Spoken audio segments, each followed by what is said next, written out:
বলুন। বিসমিল্লাহির রহমানির রহিম। সবাই একটু মনোযোগ দেন। Radiator box, pressure cap, upper hose pipe, lower hose pipe, সামনে আসেন, আপনারা সামনে আসেন। Upper hose pipe, lower hose pipe, cooling fan, আর সামনে আসেন। আচ্ছা, 1 2 3 4 এই চারটা স্পার্কিং প্লাগ। এটা হচ্ছে চারটা স্পার্কিং প্লাগ। এটা হচ্ছে 5টা অয়েলের মধ্যে 1 নম্বরে ইঞ্জিন অয়েল, 2 নম্বরে স্টিয়ারিং অয়েল, 3 নম্বরে ব্রেক অয়েল, 4 নম্বরে ব্যাটারির পানি, রেডিয়েটরের পানি। 5টা লুব্রিক্যান্ট আমাদের মনে রাখতে হবে অয়েল। এই দুইটা হচ্ছে সকেট জাম্পার বা শক অ্যাবজর্বার। এটা হচ্ছে একটা ফিউজ বক্স, এটা হচ্ছে air filter box. Plus minus battery, যদি মাইনাস থাকে আগে যদি খুলতে হয় তাহলে আগে মাইনাসটাকে খুলতে হবে। যদি খোলার প্রয়োজন মনে করেন তাহলে মাইনাসটাকে আগে খুলে ফেলবেন।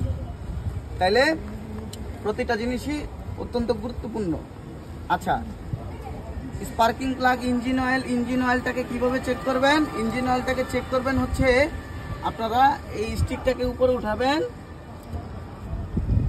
স্টিকটাকে উপরে উঠে এখানে এফ থাকে, এল থাকে, এখানে এল থাকে, এফ থাকে, এফ এর উপরে থাকতে হবে। প্রাথমিকভাবে একটা লং ট্রিপে যাওয়ার সময় লক্ষ্য রাখবেন যে গাড়ির খালি চোখ দিয়ে এগুলো একটু লক্ষ্য রাখবেন যে আপনাদের এই অয়েলের লেভেলগুলা প্রপারলি ভাবে আছে কিনা, পারফেক্ট ভাবে অয়েলের লেভেলগুলা আছে কিনা খালি চোখে দেখে নেবেন। এই ফিলার ক্যাপটাকে খুলবেন, খুলে খালি চোখে দেখবেন, স্টিয়ারিং ফ্লুইডটা দেখবেন, ব্রেক অয়েলটাকে দেখবেন। তাহলে এই বিষয়গুলোকে ভালো করে অবজার্ভ করবেন। এইখানে কি আপনাদের আর বোঝার কিছু আছে? গভীর মেকানিক্যাল ইঞ্জিনিয়ারিং এগুলোর বিস্তারিত আরো যদি কিছু জানতে চান নেক্সট শুক্রবার এগুলো আমাকে বলতে যদি পারেন আমি আপনাদেরকে বুঝিয়ে দিই। ক্লিয়ার?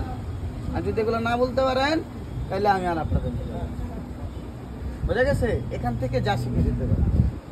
Plus minus,